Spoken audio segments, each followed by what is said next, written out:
Any time, रात को सोने से पहले ऑन कर दिया? कहाँ किया ऑन? अच्छा रिकॉर्डिंग हो रही है, ठीक है ठीक है। I thought you should go for breathing exercises, you should वैसे तो इट इज़ डिफ़िकल्ट बट वो एक होता है ना एटीट्यूड, टेक इट ईजी, वो करना चाहिए। And try to write more and more. The more you write, the more you will be able to control what you write. ठीक है, और लिखने के बाद पढ़ना बहुत ज़रूरी होता है। ठीक है, okay guys, I'll be taking up role of women and women organizations today.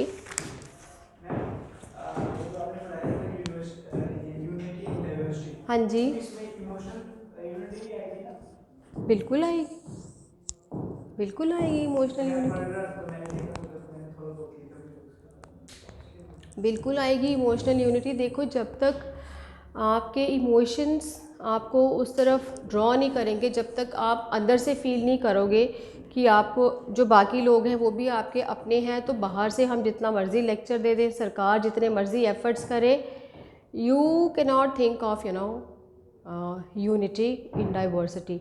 और ऐसा है भी है, जो लोग अंदर से फील नहीं करते हैं, they are still engaged in dividing India on any ground. You understand? यही कहना चाह रहे हो ना आप?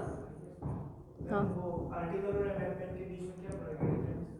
आर्टिकल में अमेंडमेंट होता है जो चेंज हम लाते हैं कॉन्स्टिट्यूशन में। हाँ, आर्टिकल में कॉन्स्टिट्यूशन के जो प्रोविजंस होते हैं ना, ठीक है, कॉन्स्टिट्यूशन में जो भी दिया गया है, जो भी लॉज हैं, उनको हम क्या कहते हैं? आर्टिकल्स। ठीक है, धारा, धारा बोलते हैं ना हिंदी में आर्टिकल को। ठीक है, अलग अलग आर्टिकल्स के तहत, अलग अलग आर्टिकल्स के अंडर अलग अलग चीज़ें बताई गई हैं। जैसे मानो रिलीजियस फ्रीडम की ही बात करें, और अमेंडमेंट होता है कि जब हम कॉन्स्टिट्यूशन के किसी प्रोविज़न में, किसी आर्टिकल में, या किसी क्लॉज में, किसी सब क्लॉज में, बहुत सारी कैटेगरीज हैं, किसी में भी जब कॉन्स्टिट्यूशन में हम चेंज की बात करते हैं, दैट इज़ अमेंडमेंट। आप सीधे समझ लो, अमेंडमेंट का मतलब है कि हम चेंज कर सकते हैं, किसी चीज़ को ऐड भी कर सकते हैं, उसको रिफॉर्म भी कर सकते हैं, उसको रिमूव भी कर सकते हैं, दैट इज़ अमेंडमेंट। ठीक है, रिमूव कर दिया, रिमूव करने को अमेंडमेंट नहीं बोलेंगे, बट येस, कॉन्स्टिट्यूशन का जो वो पार्ट है वो तो अमेंड हो ही गया ना, कि उसमें बदलाव आ गया है। Amendment is change, it is change. ठीक है, एनी अदर डाउट? चलें आगे? ओके, तो guys, today I will be discussing a very basic issue, that is role of women and women organisations. क्या कह रहे हो? बिल्कुल होगा, उसको तो डाउट था ना। अभी पहले थोड़ा सा कर लेते हैं ना, फिर लास्ट में।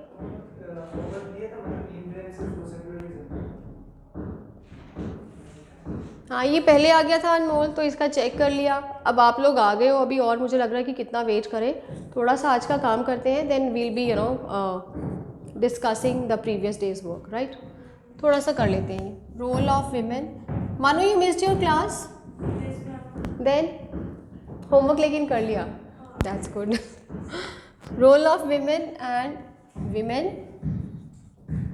ऑर्गेनाइजेशंस, ठीक है, ओके। क्या स्टेटस है औरत का हमारे इंडियन समाज में, हमारे भारतीय समाज में?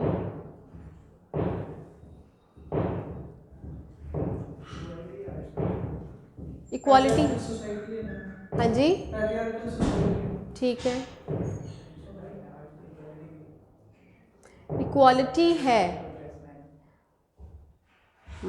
देखो, हम पॉजिटिव वे में जाना हो तो हमें मतलब हमारे कॉन्स्टिट्यूशन में हर जगह मतलब इक्वालिटी की रिप्रेजेंटेशन दी है, जैसे स्पेशल रिजर्वेशन दी है इलेक्शन में हर जगह, और मतलब इक्वली रोल है, और मतलब हर फील्ड में इस टाइम पे वुमेन आगे हैं। ठीक है, ठीक बोल रहे हो आप। देखो, दो चीज़ें हमेशा याद रखना जब भी हम इंडियन कंटेक्स्ट में जब विमेन की बात करते हैं, कि बहुत सारे एफर्ट्स किए गए हैं, चाहे संविधान की बात हो, नॉन गवर्नमेंटल एफर्ट्स हों, बहुत सारे इनिशिएटिव्स लिए गए हैं to improve the status of women, to improve the position of women. हुआ भी है, लेकिन बेसिक स्तर पे अभी भी बहुत सारा काम करना बाकी है। Lot has been done but a lot more needs to be done. ठीक है, जहाँ तक रही संविधान की बात, बहुत सारे विमेन के फेवर में गवर्नमेंट ने लॉज को इनैक्ट किया है, और विमेन उसका फ़ायदा कितनी औरतें लेती हैं ये तो पता नहीं, लेकिन कहीं ना कहीं नाजायज़ फ़ायदा भी लिया जाता है। You understand? So when you talk about women rights, no doubt the women the condition is really pathetic. अभी भी ग्राउंड लेवल पे भी आप विलेजेस में बात करो, जैसे जैसे हम पढ़ेंगे आपको सीरियसली पता चलेगा कि कितनी पथेटिक पोजीशन है अभी भी।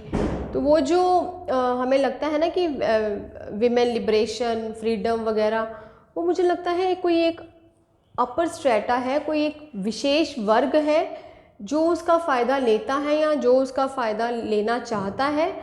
Most of the women are satisfied with the condition in which they are living. उन्होंने उसको अपनी किस्मत मान के ही एक्सेप्ट कर लिया है। You understand? हमारे इंडियन कंटेक्स्ट में यही है।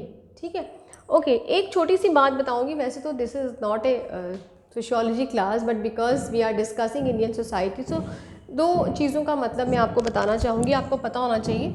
एक शब्द है जेंडर। ठीक है, gender is a social construct. Am I right? ठीक है, yes. The second is sex and it is something biological. You are male or female by virtue of your biological, by virtue of your biological configuration. You are man or woman by virtue of social construct. ठीक है, समाज ने हमें मर्द और औरत बनाया है और आप मेल और फीमेल हैं, it's because of your biology, right? Simple, इसमें ज़्यादा कोई वो सोचने वाली बात नहीं है। Okay guys, we have history कि कैसे हमारी विमेन की हिस्ट्री रही है आज अब से पहले।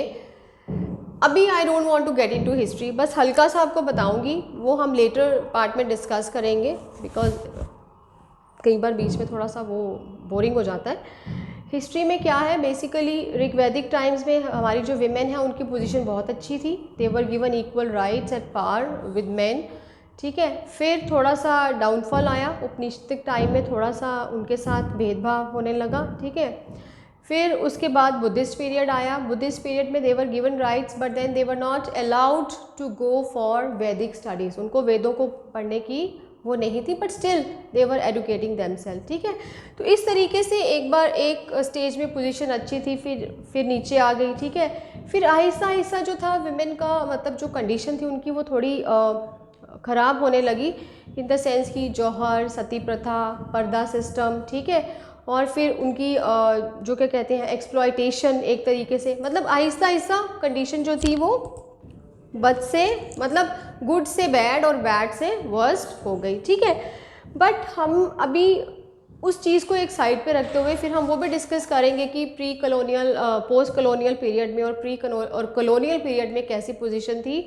वो इतनी अच्छी नहीं थी, but yes Britishers were good enough that they made proper legislations for the upliftment of women. फिर उसी टाइम हमारे कुछ इंडियन सोशल रिफॉर्मर्स थे, जैसे राजा राम मोहन राय है, ईश्वर चंद विद्यासागर है। उन्होंने विमेन के लिए बड़ा काम किया, सती प्रथा को एबॉलिश किया, चाइल्ड मैरिज के लिए काम किया, लेजिस्लेशंस लाने की कोशिश की। ठीक है, और उसी तरीके से आपको ये भी पता होगा कि जैसे हमारा जब वो इंडिपेंडेंस स्ट्रगल चल रहा था तो बहुत सारी जो औरतें थी वो आगे फोर फ्रंट में आई और उन्होंने कितना एक्टिवली पार्टिसिपेट किया in the struggle for independence, right? This is in a nutshell which I am trying to tell you. Detail will discuss later. अभी I just wanted to focus on few points which are really important. ठीक है, एक तो ये जो शब्द है ना जेंडर, स्टीरियो, ये जनरल है। What is the meaning of gender stereotypes? Gender stereotypes का मतलब है कि आपके जेंडर के हिसाब से समाज में आपको विशेष रोल्स को परफॉर्म करना है। ठीक है, आप आदमी हैं या औरत हैं, उसके बेस पे ये एक माइंडसेट है कि औरतें ये करेंगी और आदमी ये करेंगे। ठीक है, that is the meaning of stereotypes. If you want, you can write down the definition. Gender stereotypes are preconceived notions. Gender stereotypes are preconceived notions about males and females. ठीक है, इसके हिसाब से कि औरतें कुछ रोल परफॉर्म करती हैं और आदमी जो है वो कुछ लोग परफॉर्म करती हैं, है ना। लड़का बाहर से आता है, गिर के आता है कहीं रोड पे ना, साइकिल चलाता चलाता, फिर घर पे आ जाता है तो माँ के पास आता है, ही स्टार्ट्स क्राइंग। अरे लड़के कभी रोते हैं? हाँ, are they not human beings? उनको दर्द नहीं होता? तो क्या लड़कों की तरह बाइक चला रही है? You understand why? ऐसा कहीं से नहीं आया है, it is all because of these kinds of stereotypes. ठीक है, अच्छा, छोटे भाई ने चांटा मार दिया, अब बेटी जा रही है माँ के पास, भाई ने चांटा मार दिया, मैं भी इसको मारूंगी। ना ना ना ना ना ना, वो भाई है, भाई छोटा भी बड़ा होता है, उसको पूरा हक है तुझे मारने का। तुझे पता है ना, लड़कों को गुस्सा आ जाता है ना। So who has created these kind of stereotypes? Like men are aggressive, you know, girls have to be submissive, girls have to do, you know, सारा household.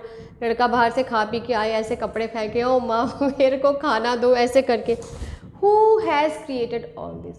और सबसे जो ख़राब बात है कि मेल्स ने जो उनके रोल के बारे में अजम्पशन है उसको वैसे एक्सेप्ट कर लिया है, और फीमेल्स को जो उनके रोल के बारे में अजम्पशन है वो उसको वैसे एक्सेप्ट कर लिया है, राइट।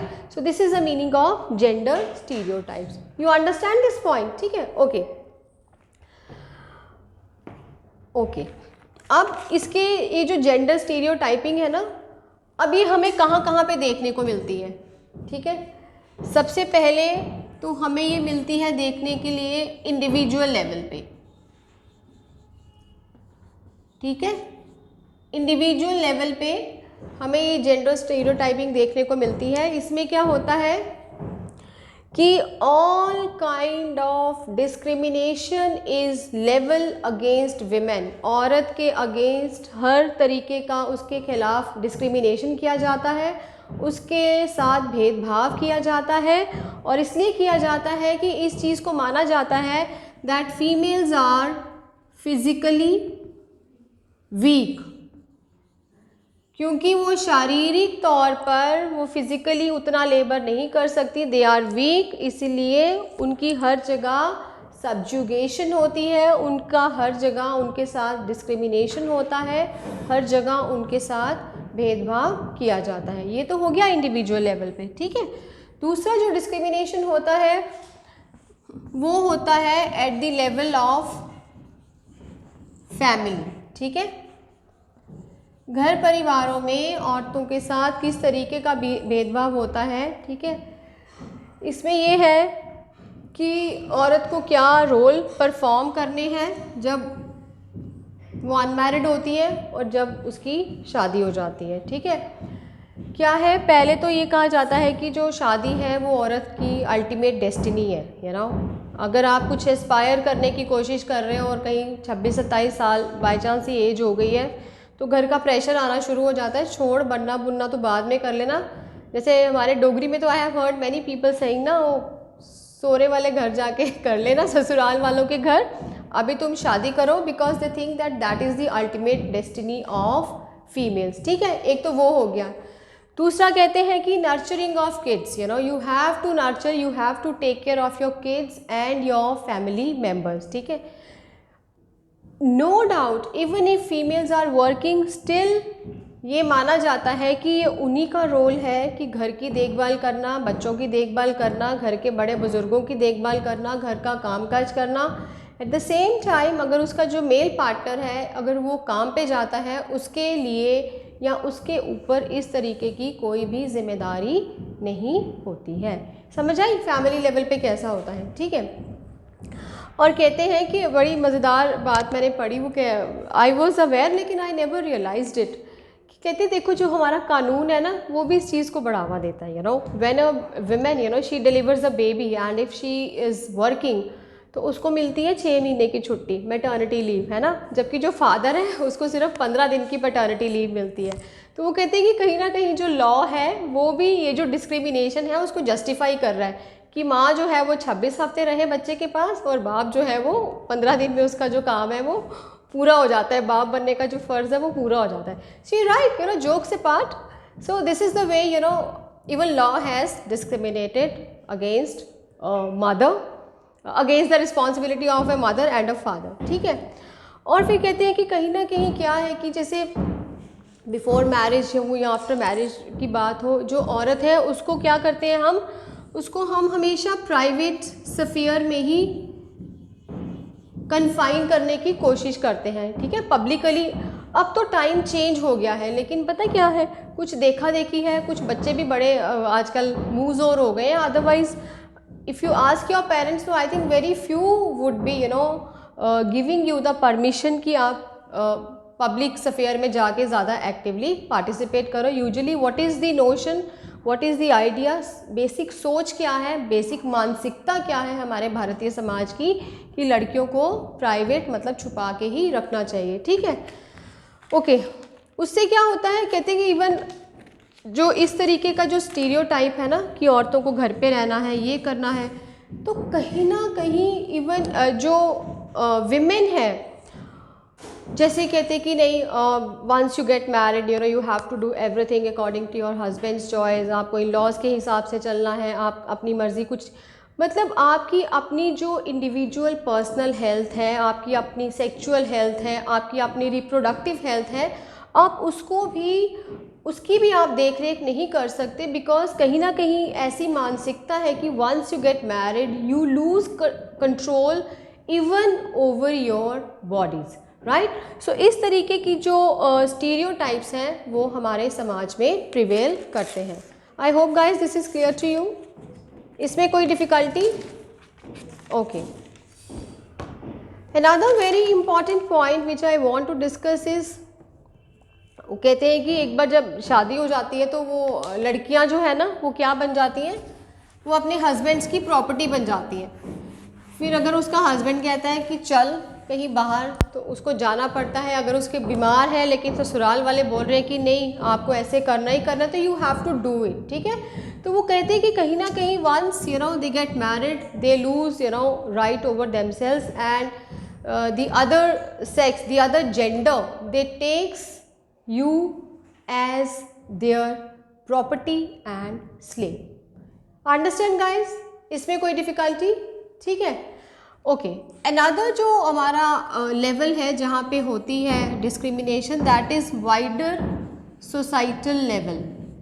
अब समाज में क्या हमारा हाल होता है औरतों का, समाज में जो हाल होता है, there is inequality social field में। सोशली क्या इनइक्वालिटी है, लो स्टेटस मानते हैं, ठीक है। Women are not given that status at par with man, ठीक है। फिर क्या है इनइक्वालिटी, और कहाँ पे है, एक तो सोशली है, फिर है economical and political also. Economic independence नहीं है विमेन को, ठीक है। इफ़ तो यू आर वर्किंग तो it's okay, if you are not working then you can not take any financial decisions on your own. Even जो फिनेंशियल डिसीजंस घर पे भी होते हैं उसमें भी जो विमेन का रोल है, it is very meagre, it is very less. What happened, why are you late?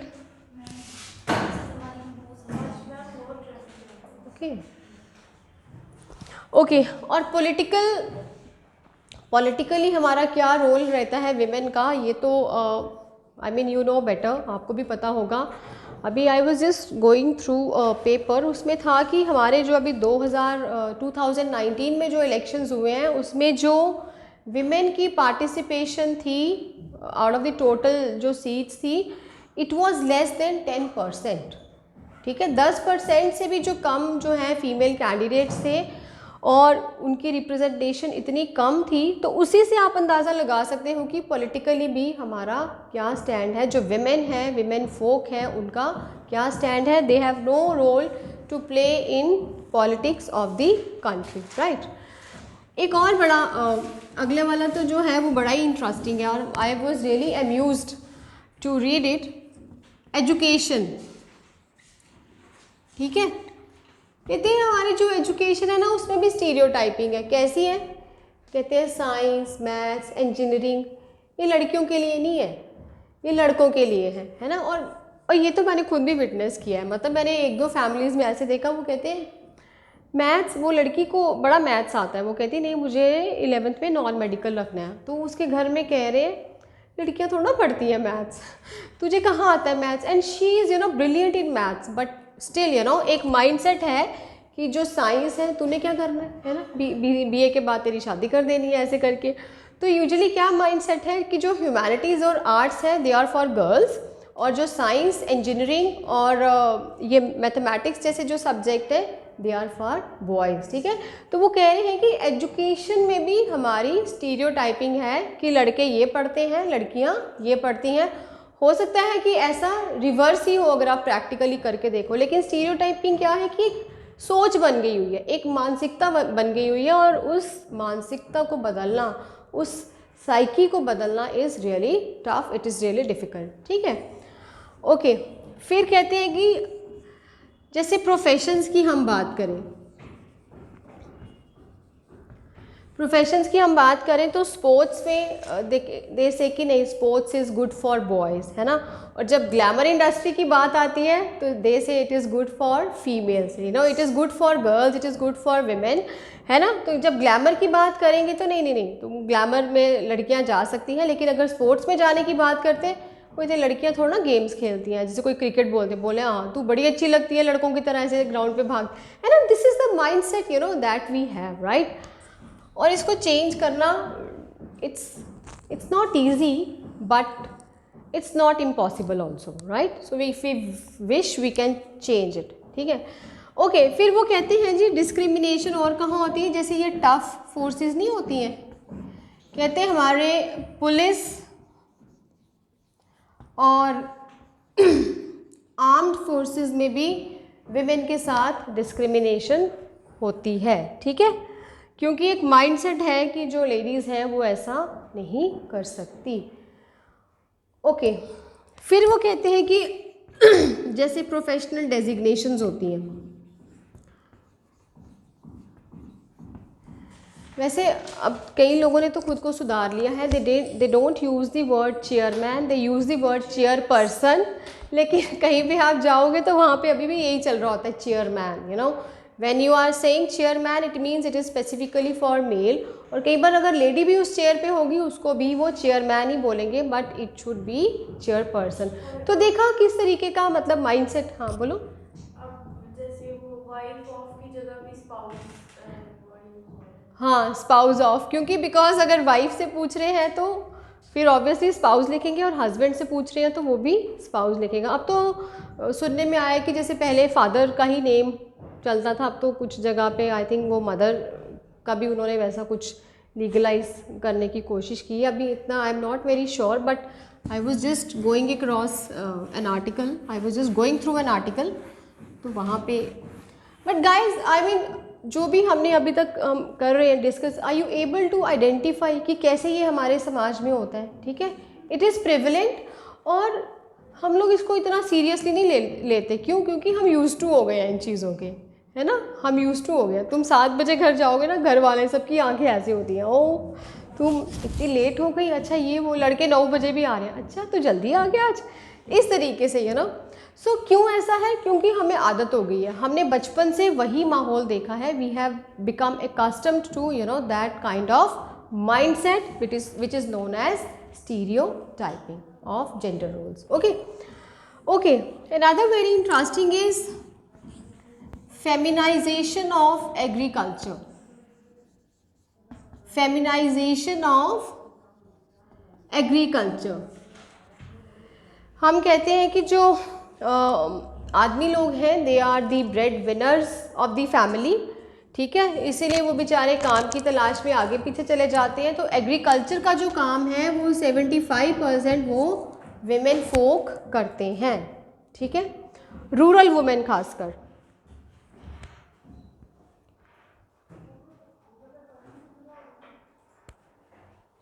Okay, फिर नेक्स्ट है हमारा पॉलिटिकल डिसीजन मेकिंग। ये जैसे मैंने आपको पहले भी बताया कि पॉलिटिकल डिसीजन मेकिंग में 2019 का जो आया है हमारे पास जो सेंसस है उसमें ये है कि there were 715 candidates out of 8000 odd candidates.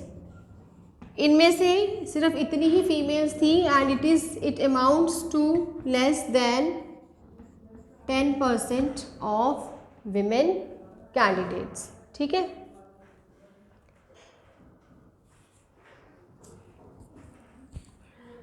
दूसरी जो एक और बड़ी इम्पॉर्टेंट बात कर रहे हैं वो है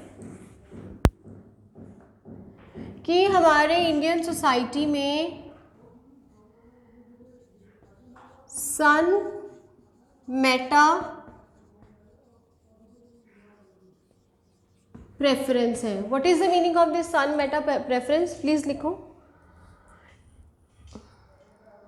सन मेटा नहीं, इट इज मेटा सन, कुछ भी लिख दो। I think it's meta son. Meta son preference है कि जब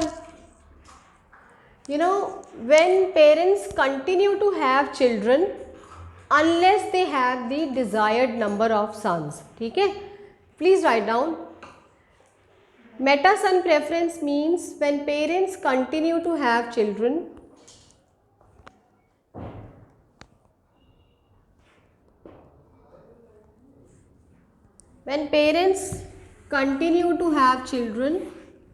unless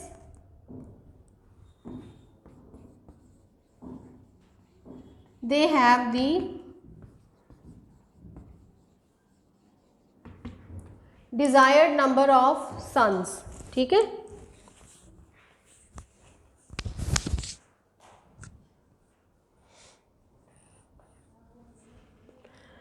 declining sex ratio is the result of this meta son preference, ठीक है, क्योंकि बेटे की चाह में they continue to have children और उससे क्या है जो हमारा सेक्स रेशियो है it is really affected by that. एक और जो बड़ी इंपॉर्टेंट बात है कि women are deprived of equal wages, ठीक है, इक्वल वेजेस उनको नहीं दिए जाते हैं, ना ही उनको इक्वल अपॉर्चुनिटीज़ दी जाती हैं जॉब में, ठीक है। They are discriminated when it comes to giving jobs and specially in private sector and they are given the status of second class citizens, ठीक है।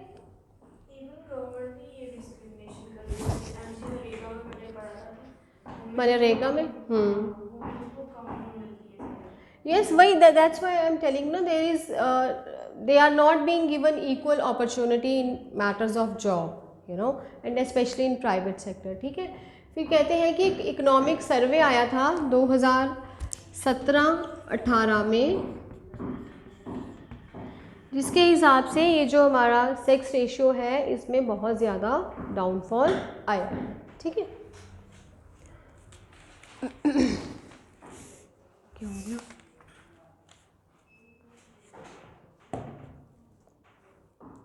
लाइट चली गई है? नहीं तो ये चल रहा है, रिकॉर्डिंग हो रही है या इसको दोबारा से करना पड़ेगा press? Okay guys, the next point which we है, इतना समझ आ गया? इसमें कोई difficulty? Okay, next issue which we are going to discuss is women issues.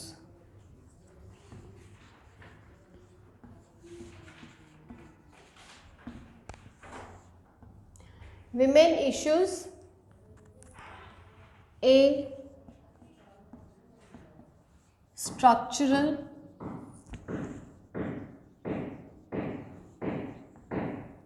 Problem.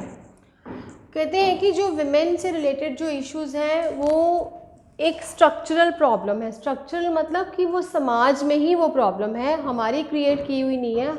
हमारा समाज ही ऐसा है, हमारे सामाजिक जो ढांचा है वो ही ऐसा है कि विमेन को जो डिस्क्रिमिनेशन है वो फेस करनी पड़ती है।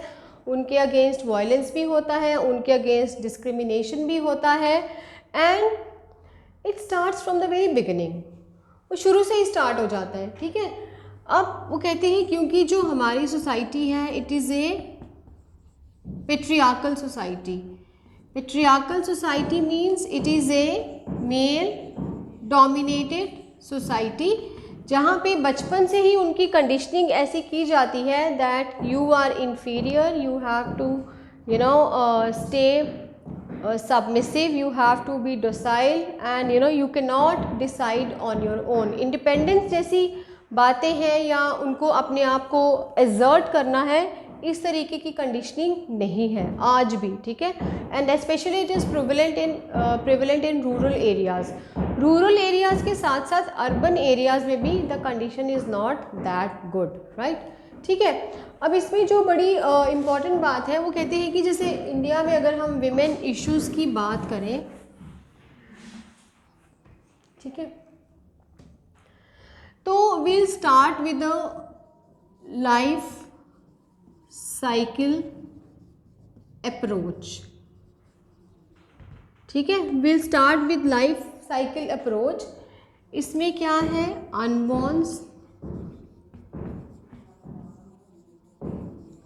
अनबॉर्न्स, इन्फेंट्स एंड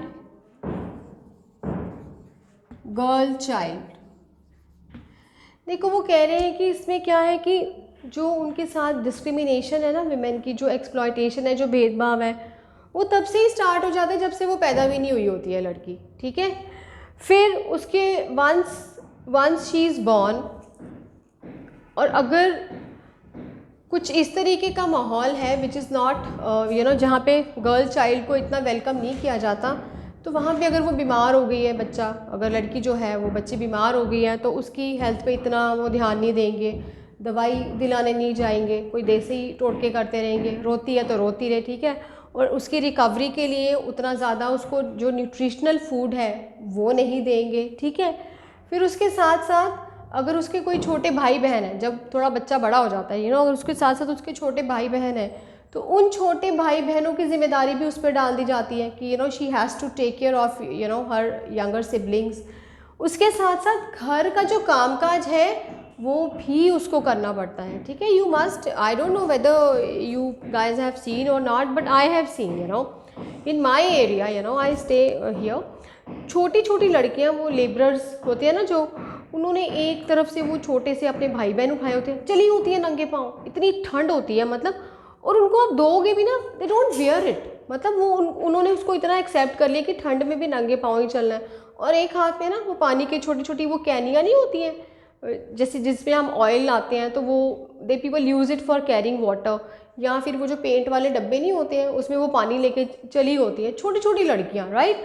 तो मतलब उनकी बचपन से ही उनकी कंडीशनिंग ऐसी है हमारे समाज में कि उनके साथ बचपन से ही भेदभाव किया जाता है, since the time they are conceived, right, they are not even born, तभी से उनके साथ जो है वो भेदभाव हमारे समाज में शुरू हो जाता है। ठीक है, ओके,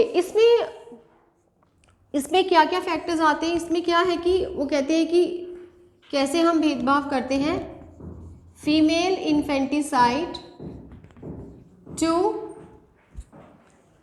सेक्स सिलेक्शन एबॉर्शंस।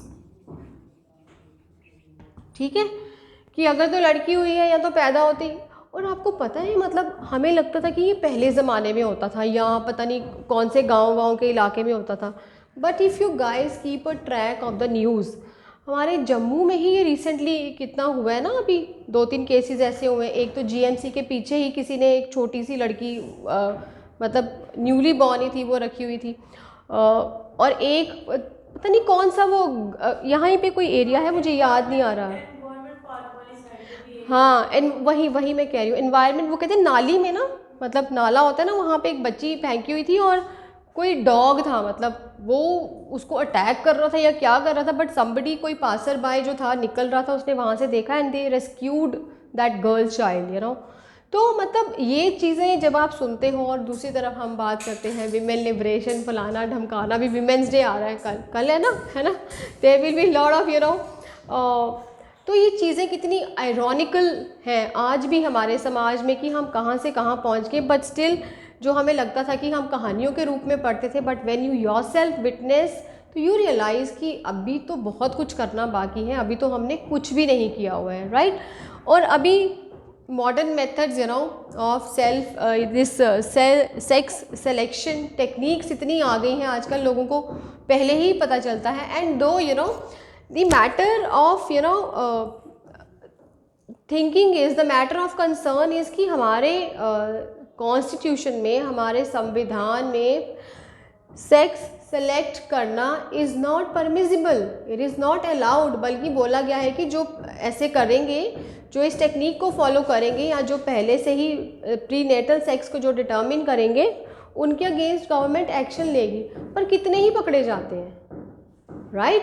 सो कैसे शुरुआत होती है इसके साथ डिस्क्रिमिनेशन की, एक फ़ीमेल चाइल्ड के साथ, कि अगर नई लड़की चाहिए और उनको नहीं पता चला है पहले कि लड़की होने वाली है, तो जब हो जाती है तब उसको कर देते हैं ख़त्म, और फिर कहाँ से एबॉर्ट करवा देते हैं इन केस अगर कहीं उनकी पहचान निकल आती है किसी की, और they are able to determine that the, you know, conceived child is girl, तो वो उसको एबॉर्ट करवा देते हैं। You understand my point guys? And it is really very pathetic state of affairs. Okay, फिर है कि हमारा ये जो एक्ट है PCNPDT, prenatal, let me check इसका,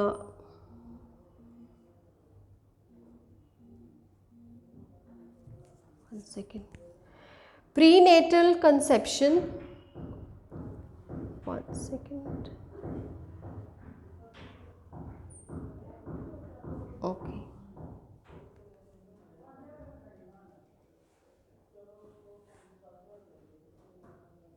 please write down prenatal conception and prenatal determination act।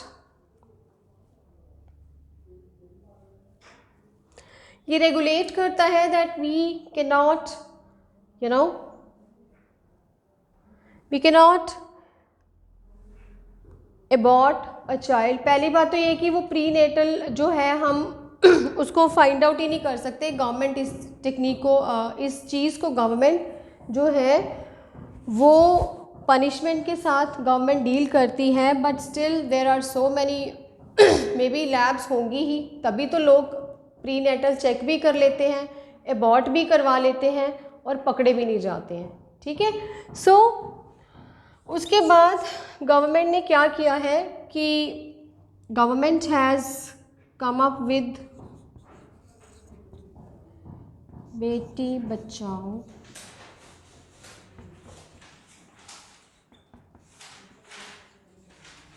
Beti Padhao.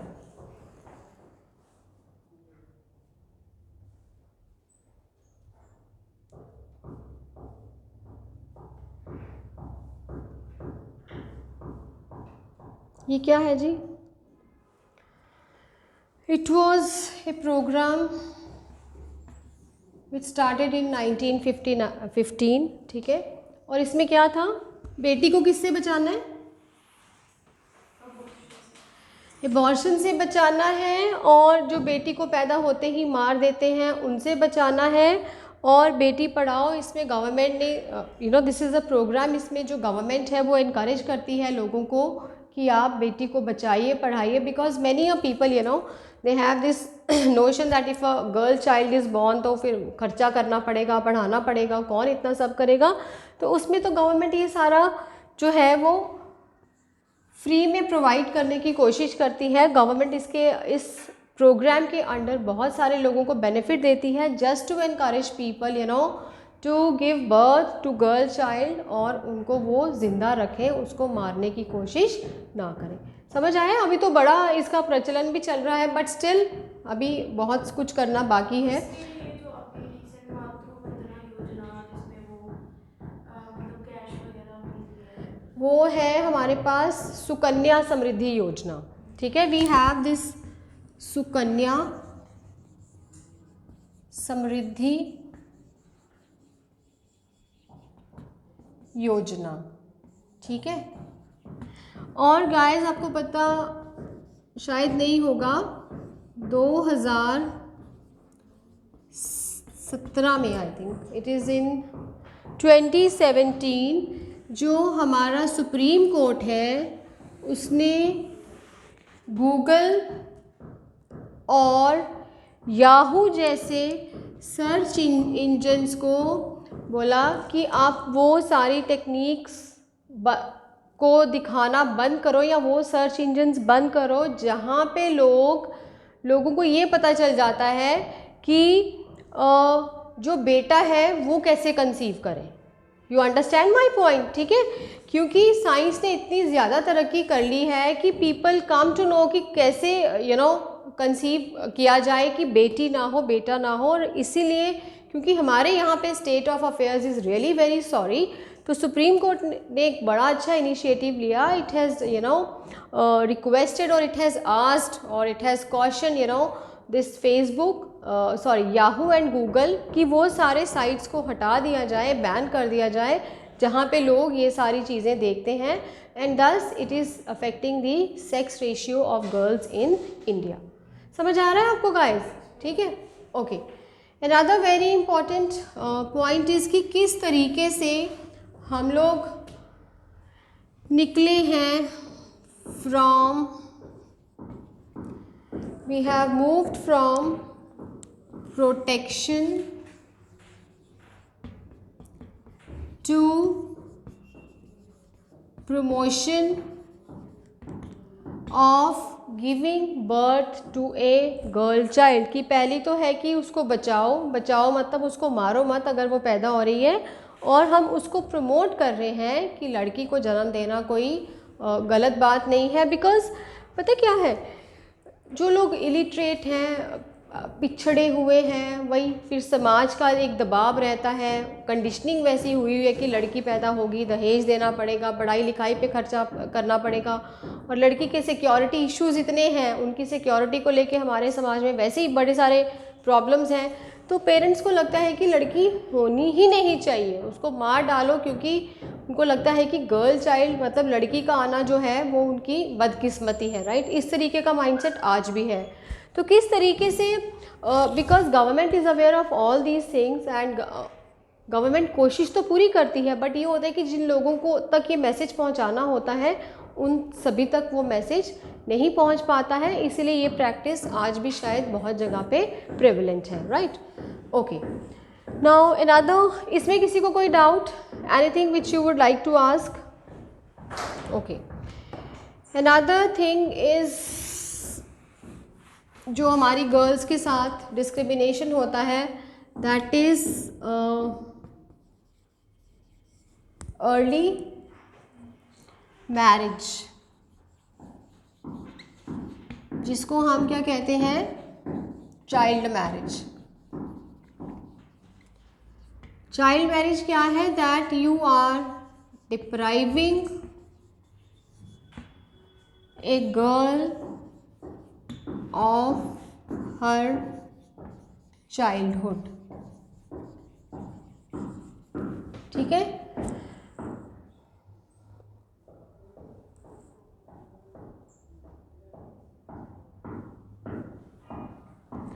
कह रहे हैं कि 2006 से लेके 2016 तक इंडिया जो था, हमारा जो देश था, वो 51% जो चाइल्ड मैरिजेस थी रोकने में सक्सेसफुल रहा। During this decade we were able to prevent child marriages by 51%, right, but still we need to do a lot of things, ठीक है।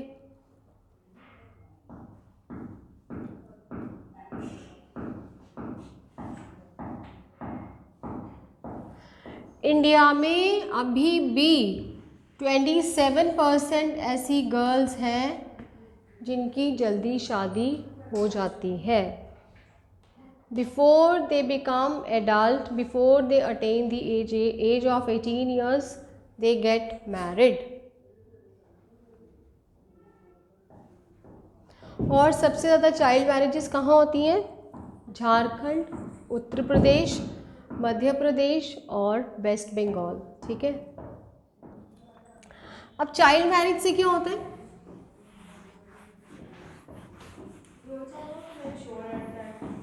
Yes, it hinders their physical, emotional, biological growth।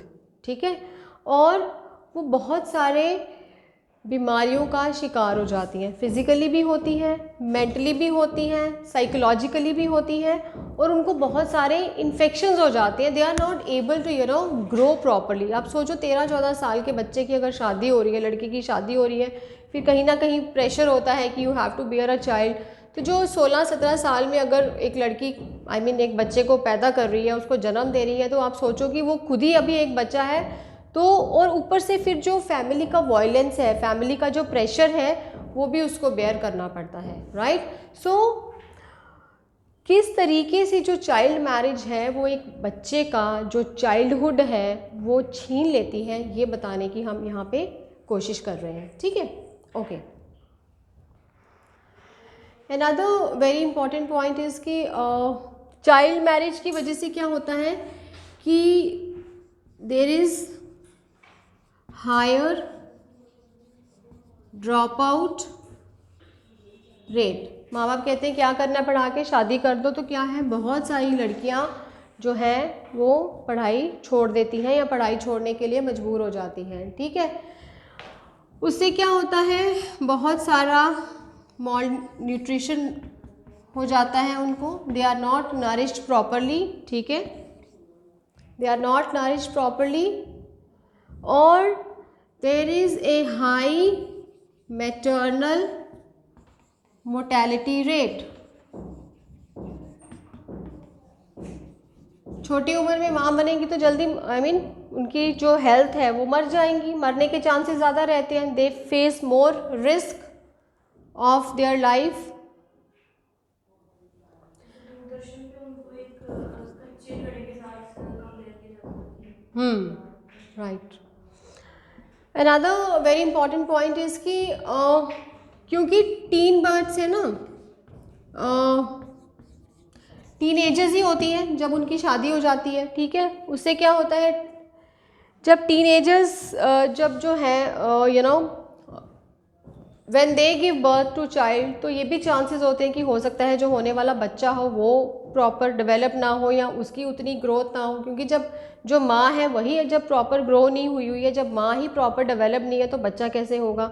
ठीक है, और tin birds की वजह से क्या होता है कि जो उनकी जो सेक्सुअल हेल्थ है, उनकी लड़कियों की जो रिप्रोडक्टिव हेल्थ है, उसको बहुत सारी उनको परेशानियां फेस करनी पड़ती हैं, और कई बार उनको HIV एड्स जैसी प्रॉब्लम्स को भी फेस करना पड़ता है। क्योंकि यूजुअली क्या होता है कि छोटी एज की लड़कियां होती हैं ना, they are married to guys maybe who are elder, who are older to them in age, बहुत सारे बड़े होते हैं। तो कई बार क्या होता है कि फोर्स्ड इंटीमेसी होती है, they are not into this thing, they don't understand all these things कि उनके साथ हो क्या रहा है।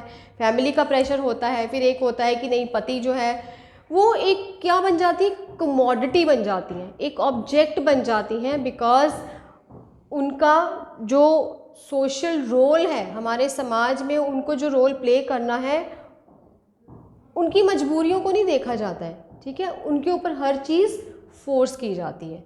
You understand my point? Okay, now the next point is कि वही है कि जब फिर अगर वापस वो आगे लड़की को जन्म देती हैं तो again she has to face all those hardships. ठीक है, और इन दिस वे उनका जो सोशल, पॉलिटिकल और इकोनॉमिक एक्सप्लॉयटेशन होता है, क्योंकि एक तो खुद पढ़ी लिखी नहीं होती। ठीक है, और कई बार क्या होता है कि शादी से पहले उनके पेरेंट्स होते हैं ना, वो खुद ही उनको पढ़ने के लिए नहीं भेजते हैं, वो उनको क्या करते हैं, उनको कामकाज में लगा देते हैं। बिकॉज पॉवर्टी होती है, कई बार गरीब फैमिलीज़ होती हैं, तो उनको लगता है कि लड़कियों को पढ़ाने के लिए भेजेंगे तो हमारा ही उल्टा खर्चा होगा। और कई बार जैसे आप कई बार प्रोग्राम्स वगैरह आते हैं ना, आपने देखा होगा कि गवर्नमेंट जो है, जो ऑफिशियल्स हैं वो जाते भी हैं कि नहीं इनको फ़ीस मिलेगी, इनकी फ़ीस नहीं माफ़ है, इनको यूनिफॉर्म देंगे, ये करेंगे, खाने के लिए देंगे। दे आर नॉट बॉदर्ड, हो सकता है जाएं उनके सामने यूनिफॉर्म ले लें या कुछ ऐसा करें, but then they don't go to school, they prefer going out for work, क्योंकि दे नीड मनी, उनको क्योंकि अपनी जो बेसिक ज़रूरतें हैं वो तो पूरी करनी है। बच्चों को इतनी समझ नहीं होती है, लेकिन जो उनके पेरेंट्स हैं they force them into work. Understand guys? ठीक है, okay okay. Now another important is that what are the reasons for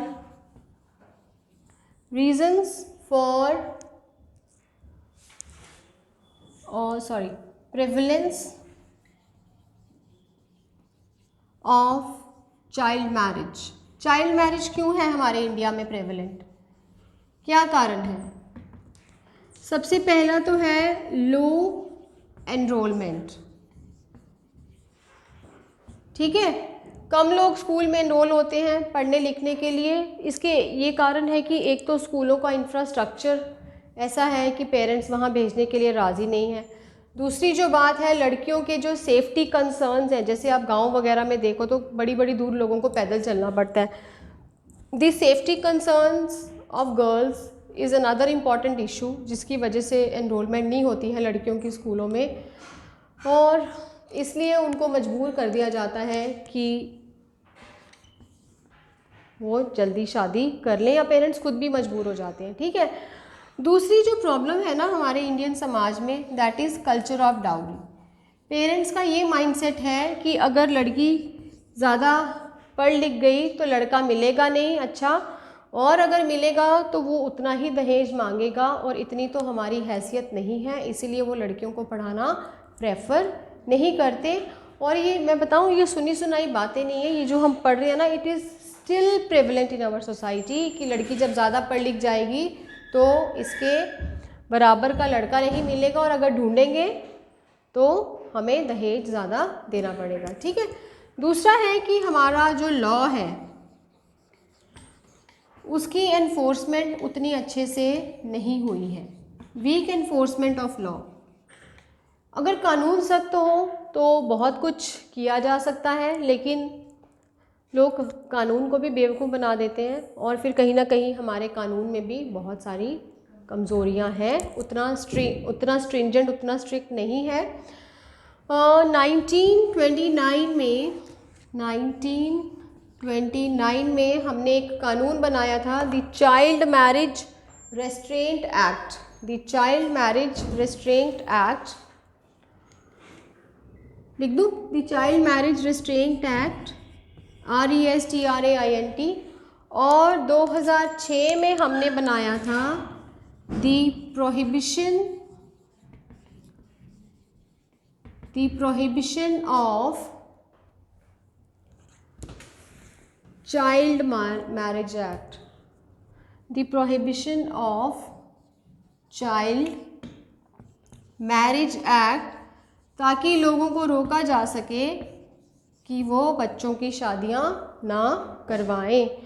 इसको नॉन बेलेबल ऑफेंस रिकॉग्नाइज़ किया है कि इसकी कोई भी बेल जमानत नहीं होगी अगर कोई बच्चों की शादी करवाते हुए पकड़ा गया, but still it is prevalent in our society. ठीक है, और कहते हैं कि it is a toothless law, मतलब इसके जो दांत हैं वो इतने स्ट्रॉन्ग नहीं है कि ये इस मिनेस को, इस बुराई को रोक सके। वो कहते हैं कि इसमें क्या है, देखो बड़ा इंटरेस्टिंग मुझे लगा कि इसमें क्या है। वो कहते हैं कि अगर किसी बच्चे की शादी हो जाए, I mean before if a girl gets married, और उसकी अगर बचपन में शादी हो जाती है, before she becomes an adult, तो 20 साल की होने के बाद से 2 साल तक उसको अपनी मैरिज को नल एंड वॉइड डिक्लेयर करवाना है। अगर तो 2 साल में उसने बोल दिया कि ये शादी मेरी मर्ज़ी से, 20 साल के होने के बाद वो भी ठीक है। मानो अगर किसी की 15 साल में शादी हुई है और वो पहले तो वो 20 साल के होने तक का वेट करेगी, फिर 20 साल से वो अपनी वो स्टार्ट करेगी स्ट्रगल, और 20 साल की होने के 2 साल बाद तक she can get her married registered as null and void, शादी तोड़ सकती है। तो लोग नहीं आते हैं आगे, इट्स नॉट पॉसिबल। और कहते हैं कि इस मामले में जो कर्नाटका है, हमारी जो कर्नाटक स्टेट है, उसने बड़ा अच्छा किया है। उसने क्या किया है कि जितनी भी चाइल्ड मैरिजेस होती है ना, सबको नल एंड वॉइड डिक्लेयर किया हुआ है, ठीक है। यहाँ पे क्या है, जो हमारे पास जो है कि उसमें लड़की को खुद जाना है, you know, the bride has to go herself to you know the register her marriage, कि मेरी शादी मेरी मर्ज़ी से नहीं हुई और मैं इस शादी को नहीं मानती। बट यूजुअली आप देखो हमारे समाज का माइंडसेट ऐसा, कोई जाता है, कोई जाता होगा, बहुत कम लोग जाते होंगे। इतने साल में एक्सेप्ट भी कर लेते हैं सिचुएशन, यूज्ड ही होती है, उसका माइंडसेट वैसा हो गया होता है ना, राइट। सो हमारे कानून में भी बहुत सारी कमियां हैं जिनकी वजह से लड़कियों को शोषण का शिकार होना पड़ता है, ठीक है। एक बहुत कॉमन सी एग्जांपल हमारी अपनी सोसाइटी की, जैसे मुंडन सेरेमनी की जाती है। हाँ, हमारी अपनी सोसाइटी की बात। But you know I tell you Manu, there are certain I mean sects groups, Hinduism की मैं बात कर रही हूँ, कि जहाँ पे मतलब वो लड़की के भी बाल निकालते हैं, जैसे यू नो उनको कहते हैं कि जैसे कहते हैं सुच्चे बाल, प्योर, ठीक है। कईयों में निकालते हैं, जैसे लड़कों के निकालते हैं ना वो मुन्नन, यू नो, उसमें क्या है कि वो सुच्चे बाल होते हैं उसके, मतलब उनको निकालना है एंड देन फिर उसको पानी में वो करते हैं। कईयों में गर्ल्स का भी ऐसा होता है कि फ़र्स्ट टाइम जो है उनका हेड शेव करना है, और कई कम्युनिटीज़ ऐसी हैं, कई ग्रुप्स ऐसे हैं जहाँ पे वो कहते हैं कि 3 बार करवाना है, 3 बार बच्चा जो है, लड़की जो है उसके 3 बार मतलब मुंडन करने, या एक ही, कई लोग जो हैं वो एक ही बार करते हैं। बट येस, ज़्यादातर ग्रुप्स में, ज़्यादातर हमारे जो सेक्शंस हैं वहाँ पे ये प्रैक्टिस जो है वो प्रेवलेंट नहीं है। आई डोंट नो अबाउट इस्लाम, आपके वहाँ पे कैसा होता है, बट ना लड़की का होता है ना लड़के, दोनों का करते हैं, okay, for everyone, you know. वही है ना, मतलब तो जब समाज का ही माइंडसेट ऐसा है, आप क्या क्या बदलाव लाओगे। और वो कहते हैं कि बदलाव लाने के लिए हमें खुद बदलना है, लेकिन हमें लगता है कि कौन इतनी सिरखपाई करे, वो कर तो रहे हैं, बट येस लीडर्स करते हैं, सरकार करती है, लीडर्स भी ज़्यादातर इलेक्शंस के दिनों में जाग जाते हैं, और नहीं, कई लोग वैसे ग्राउंड लेवल पे भी काम करते हैं, बट येस यूजुअली अपॉर्चुनिज़म है हमारे पॉलिटिक्स में। और बट जब तक समाज में खुद बदलाव नहीं आएगा, और समाज में कौन बदलाव लाएगा, हमारे जैसे आम लोग, हमारे जैसे आम नागरिक। बट हम क्या कहते हैं, हम इतने यूज्ड टू हो गए ना, we take things for granted, चल रहा है तो चलने दो, वो कर तो रहे हैं, वो कर तो रहे हैं, है ना। तो it's like that, you know, we have to change our mindset, right. Okay, another very important point which we have to discuss is, okay, अब हम डिस्कस करेंगे एडोलेसेंट गर्ल्स का, ठीक है।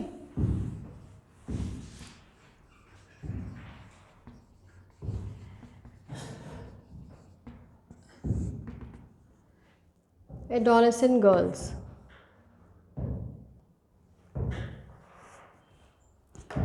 guys, what is adolescence?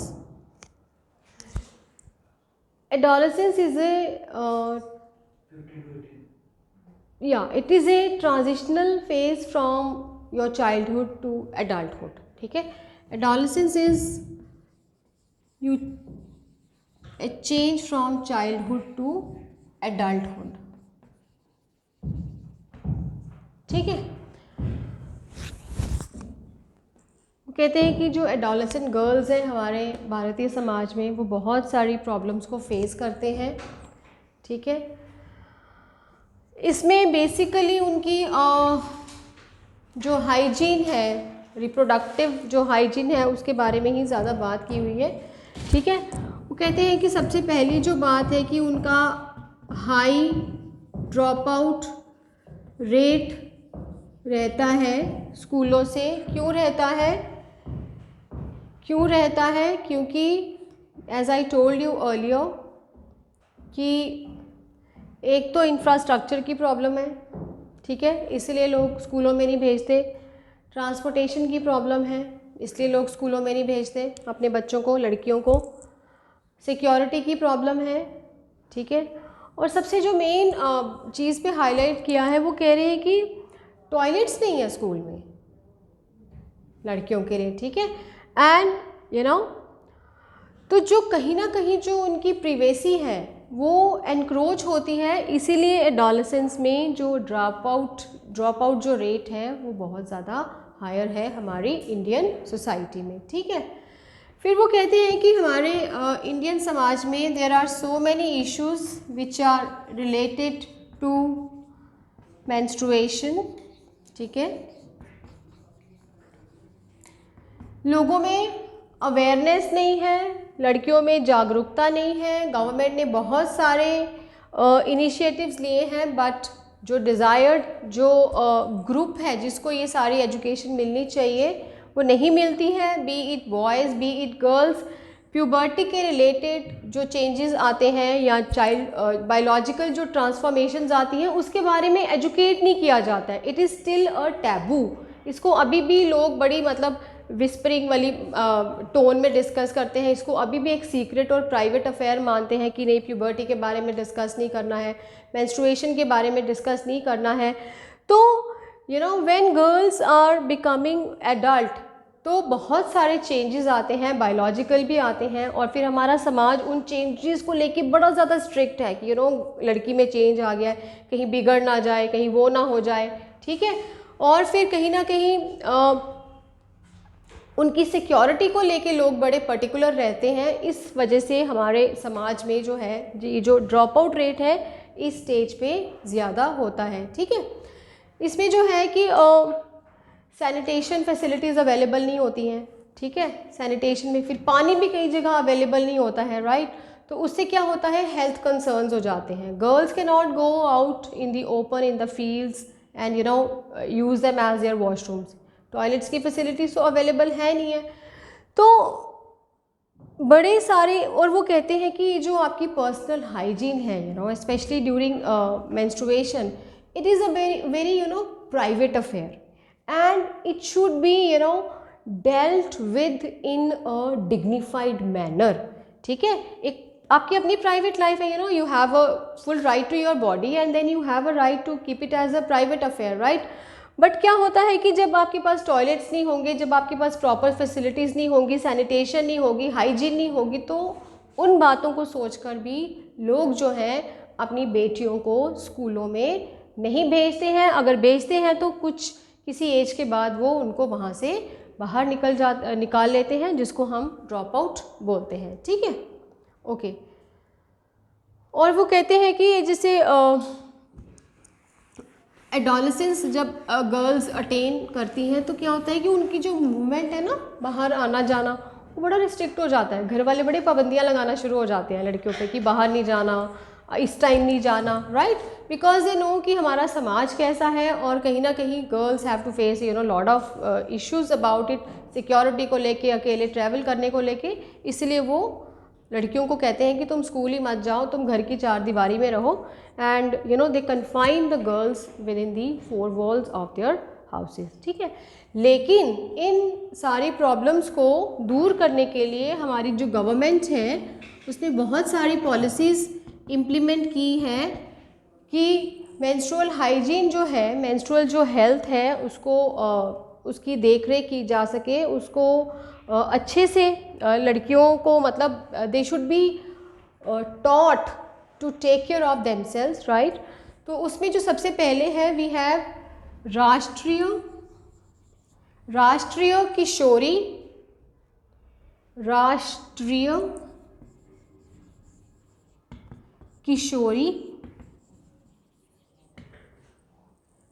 किशोरी स्वास्थ्य स्वास्थ्य कार्यक्रम। ठीक है, गवर्नमेंट ने ये एक लॉन्च किया है प्रोग्राम। इसमें लड़कियों को मेंस्ट्रुअल हेल्थ के बारे में एडुकेट किया जाता है, उनको प्रोडक्ट्स दिए जाते हैं और उनको सपोर्ट किया जाता है और उनको एडुकेट किया जाता है थ्रू काउंसलर्स। ठीक है, कि इसको टैबू ना समझा जाए, it is a biological process, you don't have to feel ashamed about it. तो उनकी काउंसलिंग की जाती है काउंसलर्स के ज़रिए। ठीक है, देन हमारी गवर्नमेंट ने क्या एक निकाला है, स्वस्थ भारत मिशन।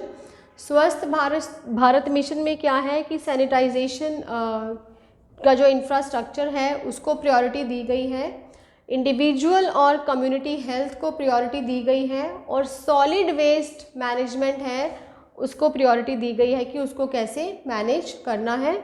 और बहुत सारे ऐसे अवेयरनेस कैंपेन्स गवर्नमेंट ने लॉन्च किए हैं जिससे लोगों में बिहेवियरल चेंज आए, है ना, कि लोगों की सोच बदले और अल्टीमेटली आपकी सोच कहाँ पे रिफ्लेक्ट होती है, it gets reflected in your behaviour, right. Another very important program which has been launched by the government of India is सबला। एक होती है अबला, बेचारी अबला नारी, लेकिन गवर्नमेंट ने एक सबला प्रोग्राम करके किया है that the woman is empowered, you know. सबला प्रोग्राम लॉन्च किया है, इसमें भी गर्ल्स को अवेयरनेस देने की कोशिश की गई है अबाउट देयर मेंस्ट्रुअल हाइजीन।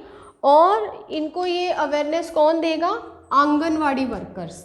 ठीक है, सबला प्रोग्राम में जो आंगनवाड़ी वर्कर्स हैं वो लड़कियों को एजुकेट करेंगे about their health.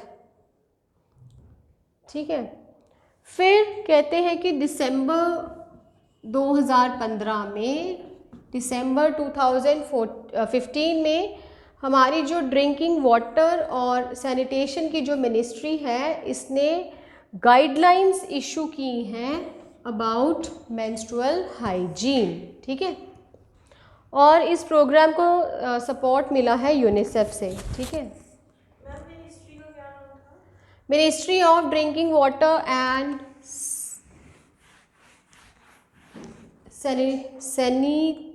Sanitation, yes. फिर एक और प्रोग्राम है वॉश। ठीक है, देयर इज अनदर प्रोग्राम वॉश विच मीन्स वाटर sanitation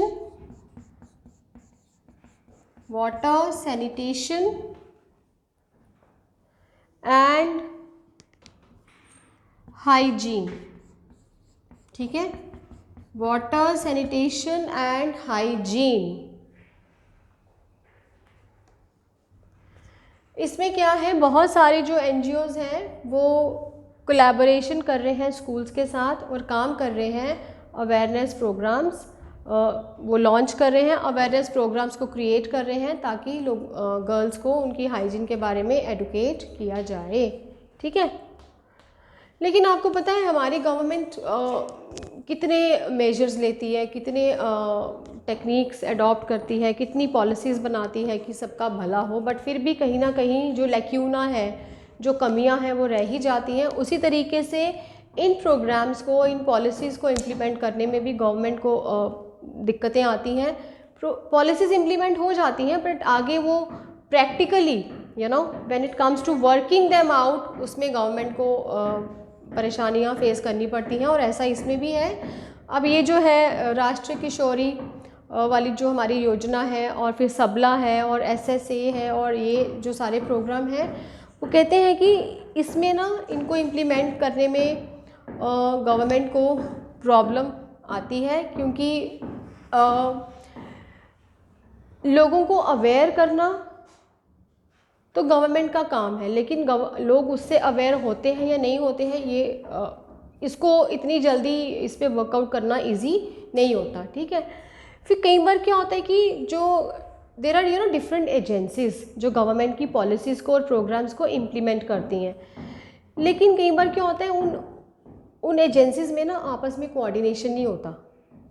ठीक है, तो जब गवर्नमेंट की जो एजेंसीज़ हैं जब वो आपस में कोऑर्डिनेट नहीं करेंगी तो ग्राउंड लेवल तक हम कैसे गवर्नमेंट की जो पॉलिसीज़ हैं या गवर्नमेंट जो करेक्टिव मेजर्स अडॉप्ट कर रही है डिफरेंट इविल्स को दूर करने के लिए उनको हम दूर नहीं कर सकते। तो ये जो शॉर्ट कमिंग्स हैं, ये जो ड्रॉबैक्स हैं, ये हैं, अभी भी हैं, but the government is trying its best to work them out. ठीक है, ओके।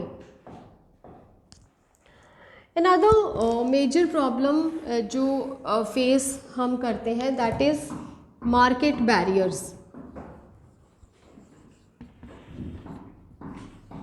मार्केट बैरियर्स, ठीक है।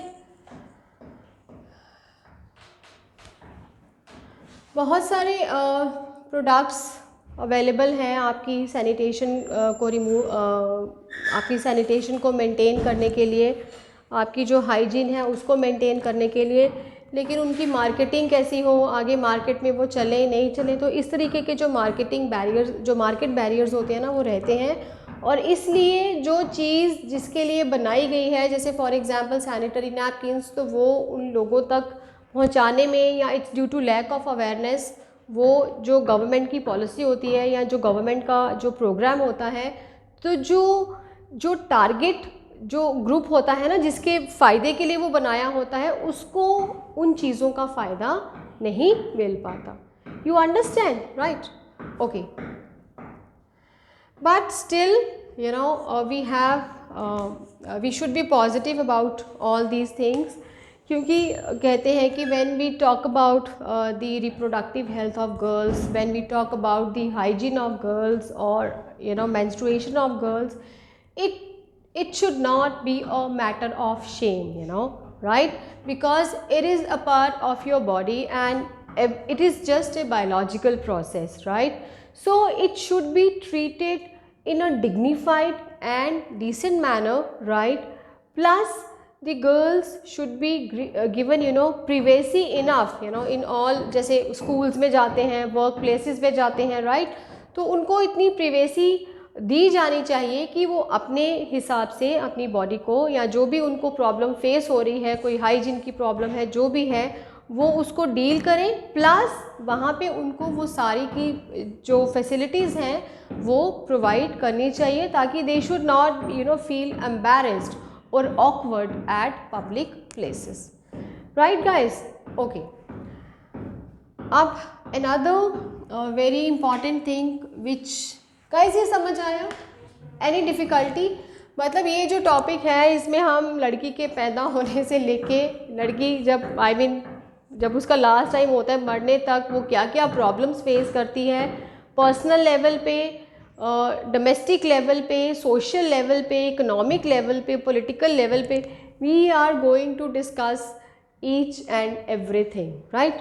ओके, अब another important thing which we have to discuss is violence against women.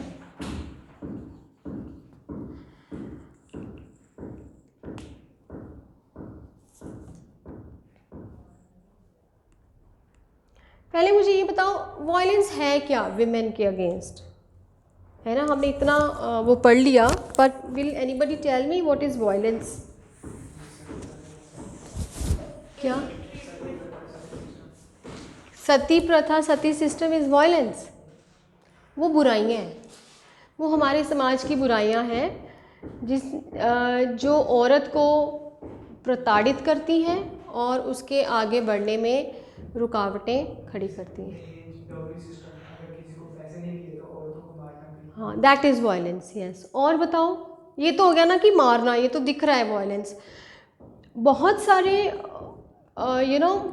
एक तो होते हैं कि ओवर्ट, जो विजिबल हैं आपको, जैसे पर्दे के आगे हैं कि ये तो दिख रहे हैं, ये तो जुल्म है ही है। बड़ी सारी चीज़ें हैं जो पर्दे के पीछे हैं, वो क्या है, मैं वो जानना चाहती हूँ।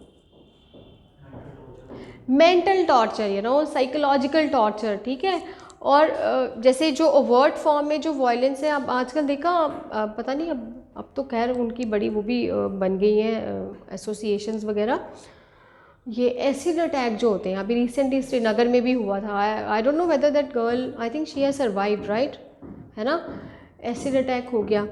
और हम सामाजिक तौर पर और राजनीतिक तौर पर और अगर हम इकोनॉमिक लेवल की बात करें, जब हम वुमेन को इक्वालिटी का स्टेटस नहीं देते हैं तो वो भी वायलेंस ही है, यू नो, वो भी वायलेंस ही है, ठीक है। और बताओ, पब्लिक अफेयर में हम, अब जैसे ये लेबरर्स हैं, पता है, इनमें औरत को अलग पैसे दिए जाते हैं और जो आदमी है उसको अलग पैसे दिए जाते हैं। There is you know difference in their wages, ठीक है।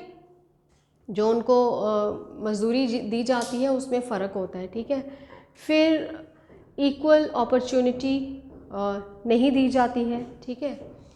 और नौकरियों के मामले में देख लो, बहुत सारी ऐसी, आपको पता है कहीं पे बड़ी सारी ऐसी जगह होती है जहाँ पे आप नौकरी लेने जाओ ना, तो वो आपको पहले पूछते हैं आर यू मैरिड और अनमैरिड, है ना। If you say married then they say okay, then we are sorry, you know why you are sorry, because ma'am हमारे यहाँ पे थोड़ा देर तक बैठना होता है, तो मैरिड लेडीज़ को थोड़ी आदत होती है जल्दी निकलने की, उनको जल्दी रहती है कि घर पे भी जाना है, so we will get back to you, you know, this is the way. और आज के दौर में भी ऐसा होता है। One of my students she got married recently और कहती मैम ऐसे मैंने जॉब के लिए बोला वहाँ पे, तो वो कहते नहीं, we want you know unmarried girls for job, ठीक है। क्योंकि उनको लगता है कि जो मैरिड औरतें हैं उन पे ऑलरेडी बड़ा बर्डन है घर का, तो वो यहाँ पे ओवर टाइम जो है वो नहीं दे पाएंगी। This is all discrimination, this is all you know inequality which is prevalent in our society. और हम क्या हैं, हम इसके आदी हो चुके हैं, हम इसके यूज़ टू हो चुके हैं, हमें नॉर्मल ही लगता है। कई बार क्या होता है कि बड़ी जगह हम मतलब आपने कुछ ऐसे अप्लाई भी करना हो या करना भी हो ना, फिर आपको खुद ही लगता है यहाँ नहीं मिलेगी, ये मैरिड लड़कियों को नहीं रखती हैं, यहाँ ये लड़कियों को ही नहीं रखते हैं, ये लड़कों को रखते हैं, इस तरीके से, right. Okay, next we are going to discuss is yes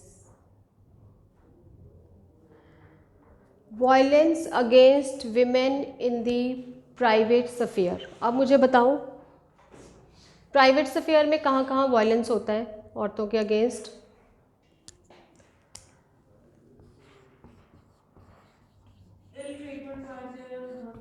O yes, domestic violence. Domestic violence में रीज़न, अब कोई ड्रंकर्ड हस्बैंड है तो वो ट्रीटमेंट करेगा। कहते हैं 3 में से 1 औरत की, एक औरत जो है वो हमारे इंडिया में डोमेस्टिक वायलेंस का शिकार है, सीधा रेशियो, ठीक है। ये एक सर्वे हुआ है और 3 में से 1 औरत जो है वो घरेलू हिंसा का शिकार है। घरेलू हिंसा किस किस फॉर्म में होती है? It could be in the form of dowry, it could be in the form of कि you are not working, it could be in the form of कि लड़की पैदा कर दी, it could be in the form of कि तुम्हारे माँ बाप ऐसे, it could be in the form of तुम्हारी शक्ल ऐसी है। There are innumerable and they are not only physical, they are mental, they are emotional, they are psychological and you know they affect the mental well-being of female folk, women folk, right? So एक तो ये हो गया कारण, okay. अब इसके लिए हमारी सरकार ने बहुत सारे कानून बनाए हैं, लेकिन कितनी ही रिपोर्टिंग होती है और आगे उन पे कितनी ही एक्शन होती है, this is a totally you know different scenario, ठीक है, ओके। दूसरी जो बात है, जो एक बड़ी इम्पॉर्टेंट जो बात है, दैट इज़ कि हमारे समाज में, हमारे कानून ने, there is no criminalisation of marital rape, ठीक है। इसको क्रिमिनलाइज नहीं किया गया है। Once a girl gets married, in most of the cases the husband thinks that he has the complete control over the body of her wife, whether she is willing or she is not willing, she is forced to, subjugate herself in front of her husband and in-laws। ठीक है, हमारा कानून कहता है कि 15 साल की लड़की तक की अगर आप रेप करते हैं तो उसको क्रिमिनल एक्ट बोला गया है। अदरवाइज द रेप मतलब जो इस वाइफ का जो है, मतलब if husband does it, if it is forced, तो it is a civil case. Criminal case उसके अगेंस्ट लॉन्च नहीं कर सकते, it is a civil case. आपको पता है क्रिमिनल अगर होगा, वो अगर उसको क्रिमिनल ऑफेंस बनाएंगे तो उसमें जो पनिशमेंट है it would be more stringent. The husband would be treated like a criminal, right. लेकिन हमारे इंडियन कंटेक्स्ट में हमारा, क्योंकि समाज ऐसा है कि जो मैरिटल रेप है उसको क्रिमिनलाइज नहीं किया गया है, उसको सिविल वही माना गया है। ठीक है, ओके। आप लिख सकते हैं section 375 of the IPC codifies the definition of rape. Would you like to write? Please लिखो। और कहते हैं कि हमारा India, it is one of the 36 countries in the world who have not recognized marital rape as a criminal act. Just because की marriage institution disturb हो जाते हैं और मिसयूज हो जाते हैं, डिस्टर्ब हो जाते हैं, मिसयूज हो जाते हैं। और मैंने इसीलिए आपको स्टार्ट करने से पहले ही बोला था कि मिसयूज़ भी बहुत है, बहुत ज़्यादा मिसयूज़ भी है। बट वही होता है कि जिनकी वजह से ऐसे कानून आए, उनको पता नहीं फ़ायदा मिला कि नहीं मिला, और कितने रिपोर्ट करते हैं, that is a different issue. But yes, misuse तो होता है, सीधी सी बात है, right. Okay, you were writing something. लिखो, नहीं उसको छोड़ दो, वो छोड़ दो, सेक्शन जो मैं लिखवा रही थी आपको उसको बाद में लिखेंगे। Protection of women from, protection का P कैपिटल, विमेन का W capital. Protection of women from domestic का D कैपिटल, वायलेंस का V कैपिटल, एक्ट का A capital. Protection of women from domestic violence act, 2005 recognizes marital rape as abuse,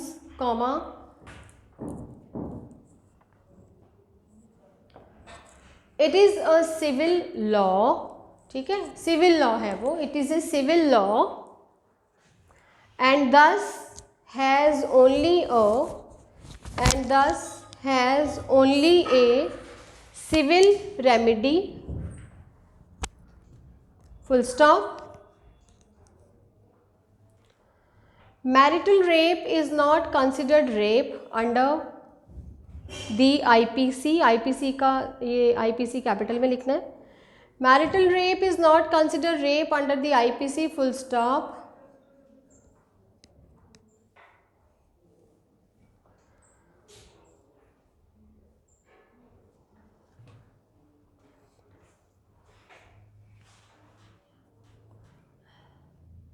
Section 375 of the IPC codifies the definition of, Section 375 of the IPC codifies the definition of rape in India, full stop। The spirit of Section 375 is that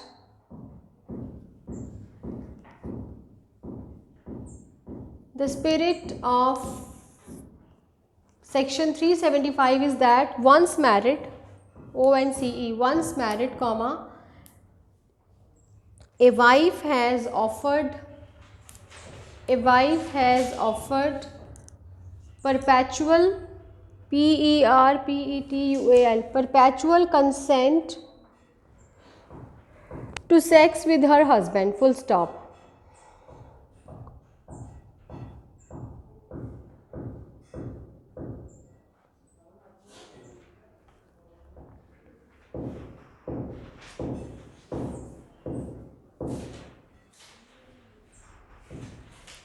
एक line और लिखो. The only however section 375 considers forced forced sex in marriages as a crime. Forced sex in marriages as a crime when the wife is below 15 years of age, full stop.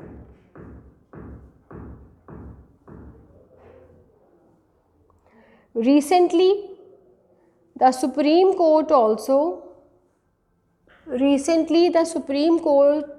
also criminalized forced criminalized forced sex with minors between 15 to 18 years of age. ठीक है.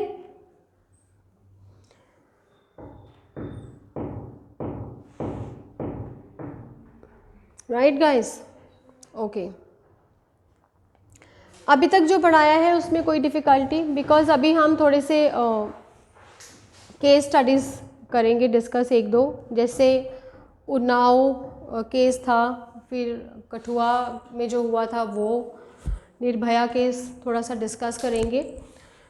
तो should we continue या should we stop और कल वाला discuss कर लें? जो होमवर्क दिया है वो कर लें डिस्कस? करके आए हो सारे? क्यों?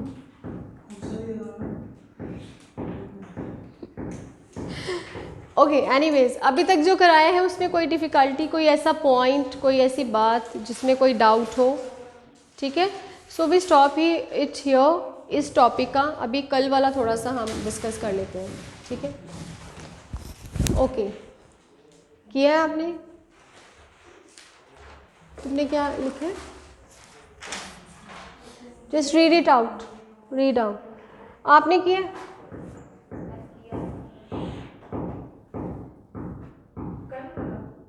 हाँ करो, रीड मानो.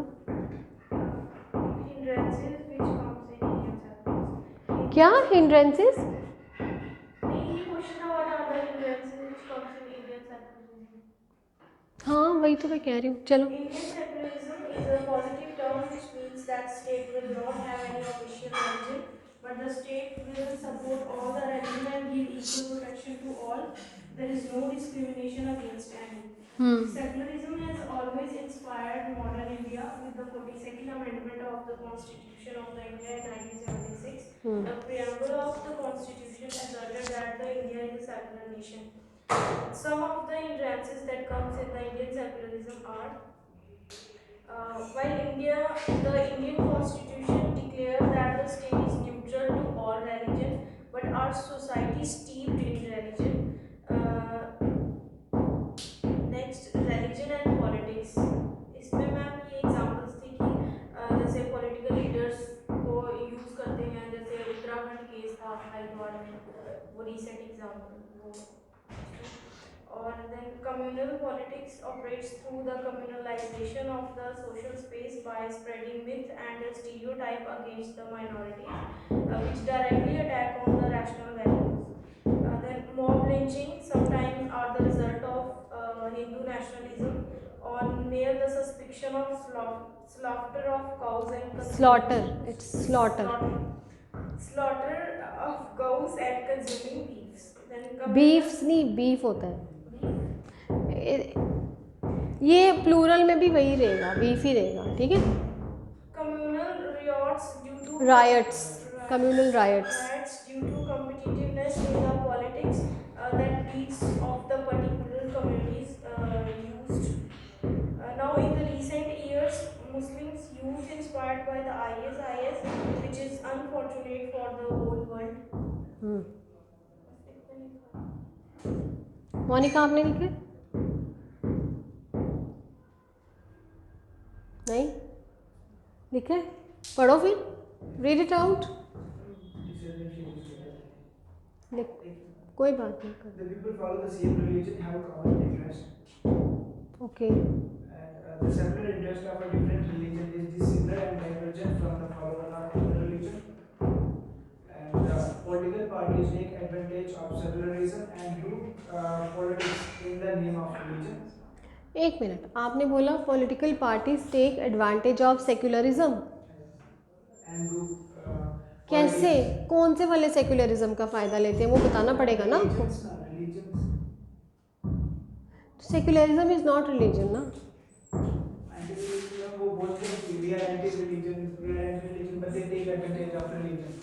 Nobody said anti religion. हमारे इंडियन कंटेक्स्ट में तो किसी ने नहीं बोला आई एम एंटी रिलीजियस, बोला किसी ने? बताओ। They are secular, we are making our countries and एक बात बताऊँ, ठीक है आपकी जो अंडरस्टैंडिंग है आपने उसके हिसाब से लिखा है, बट पता क्या होता है when you use casual terms ना, सेक्युलरिज्म भाई अपने आप में एक बहुत बड़ा टॉपिक है and it's a very controversial topic. आप इसको ऐसे कैजुअली नहीं यूज़ कर सकते। The leaders use secularism and exploit, कुछ ऐसा ही, ऐसा नहीं होता ना। उन्होंने बोला कि रिलीजन के नाम पे वो कर सकते हैं, रिलीजन के नाम पे भड़काते हैं नेता और फ़ायदा लेते हैं, ठीक है। अपने आप को प्रोजेक्ट को सेक्युलर करते हैं लेकिन फ़ायदा वो धर्म का ले रहे होते हैं। आप इस तरीके से लिख सकते हो। आप लिख रहे हो कि वो सेक्युलरिज्म का फ़ायदा उठाते हैं, क्या फ़ायदा उठाया वही तो पूछ रही हूँ। when they promote any one religion over another and हाँ ये लिख सकते हो, ये इसमें लिखा है। ये लिखा है ना, पर वो जो लिखा है ना दे यूज सेक्युलरिज्म, वो नहीं लिख सकते आप। मतलब इधर से they promote any one religion over another, this give rise to communism. This give rise to Communism. Communal rights, They give rise to community लिख सकते हैं। community पे कैसे बोलते Any particular community. हैं? नहीं community पे कम्युनलिज्म क्या होता है? वैसे हमारे वो अपने आप में एक अलग टॉपिक है, will be discussing it maybe tomorrow, day after tomorrow, या मे बी कमिंग वीक में। कम्युनलिज्म क्या होता है? When there is antagonism between two religious groups, that is communalism, ठीक है। नेता लोग जो हैं, जो आप कह रहे हो, जो मुझे समझ आ रहा है कि वो फ़ायदा उठाते हैं और वो कम्युनलिज्म को बढ़ावा देते हैं या उसको जन्म देते हैं या उसको उसके रूट्स जो हैं वो उसके बीज बोते हैं, कुछ वैसे ही कह रहे हो ना आप। What you are trying to convey is absolutely right, but लिखना थोड़ा सा ध्यान से होता है, कैजुअल नहीं लिखना होता, समझ आई? और आई डोंट नो, वैसे ठीक लिख रहे हो आप, बट थोड़ा सा मुझे लगता है कि शब्दों का हेर फेर, और इसीलिए मैं कहती हूँ कि when you right please do read it when ever you right. पढ़ते हो उसको लिखने के बाद या पढ़ने का काम टीचर के ऊपर छोड़ देते हो? Just revise it, right. लिखो एक क्वेश्चन, अभी वी हैव टाइम, फटाफट लिखना।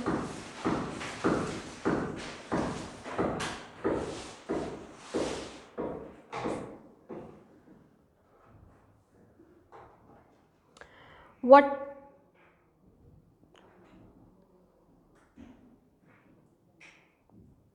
discuss the position of women in India. Discuss the position of women in India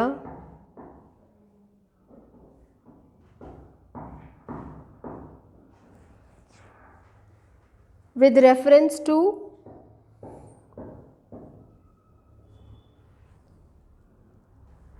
recent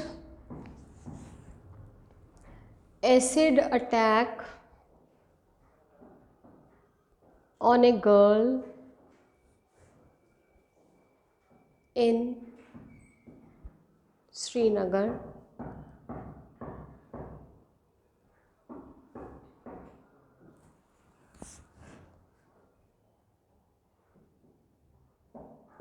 लिखो, इस पे लिखो, एक और केस दूंगी, राइट डाउन,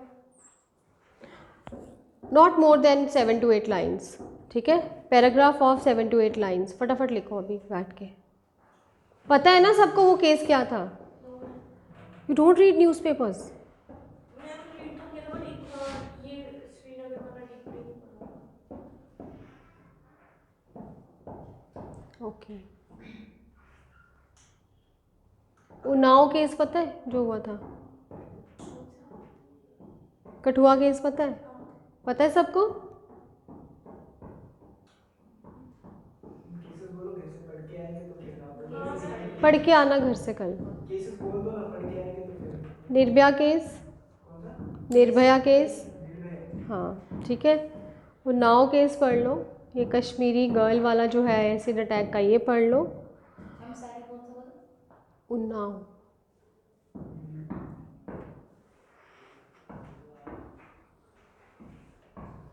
चलो ये पढ़ के अभी लिखो, अभी के लिए क्वेश्चन।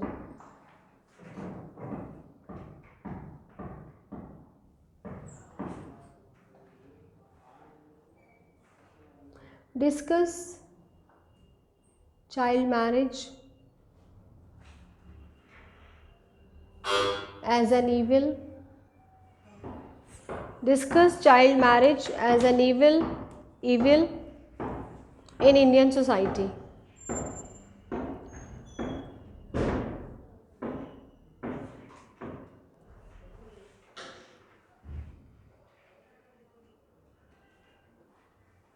लिखो अभी बैठ के।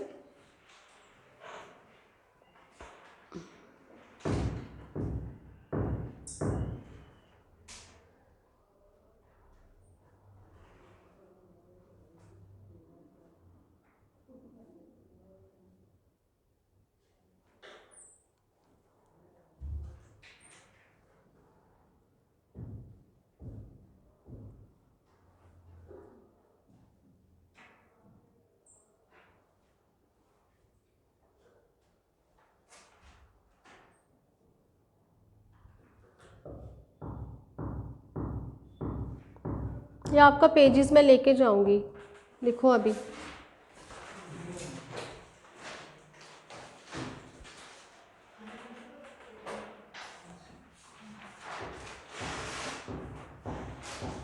I give you 5 minutes, right?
लिखो लिखो बस।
मोनिका ऐसे क्या कर रहे हो आप? हुई है? कहाँ से की है? सांबा से? आप सांबा से आते हो? क्या क्या सब्जेक्ट्स पढ़े हैं? अच्छा, बीएससी है मेडिकल। और आपका आलिया, आप क्या कर रहे हो? हुई है? कहाँ से? उड़ी से? अच्छा, ओके। अभी कहाँ रह रहे हो? नानक नगर, ओके।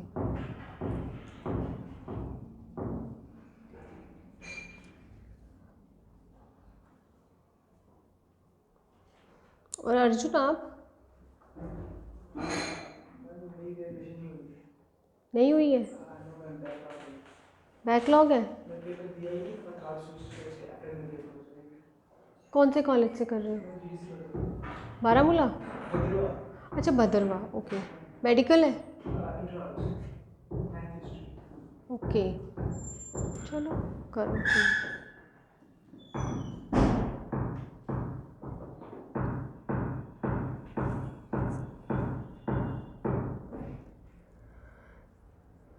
जल्दी करो, हरी आप।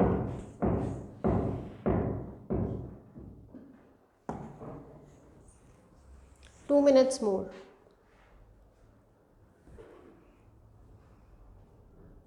लिखो लिखो लिखो, जल्दी लिखो। कल केसेस पढ़ के आना।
चलो स्टॉप राइटिंग। 7-8 सेंटेंसेस के लिए आई थिंक काफ़ी टाइम है। अपना अपना नाम लिखो और जल्दी से दे दो मुझे पेजेस।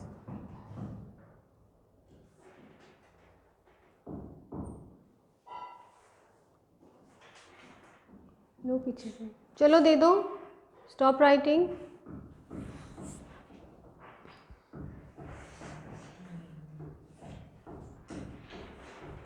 क्या हुआ?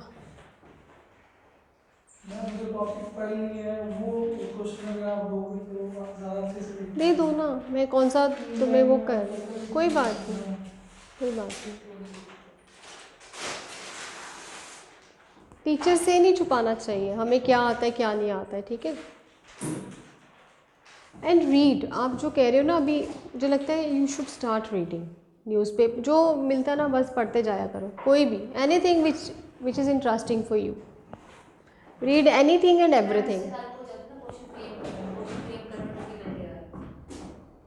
आंसर फ्रेम करने में डिफ़िकल्टी आ रही है। Read, read and read. और जो 10 साल पहले पढ़ा होगा ना, अभी आज की कोई सेंटेंस देखोगे जब लिखने बैठोगे ना, फ्लो ऐसा बनेगा, वो 10 साल 15 साल पुराना जो पढ़ा होएगा ना, you will be able to relate it by right. अगर आप रीड ही नहीं करोगे तो फिर कैसे करोगे? यू मतलब this is what I feel, I think you have to enrich your self.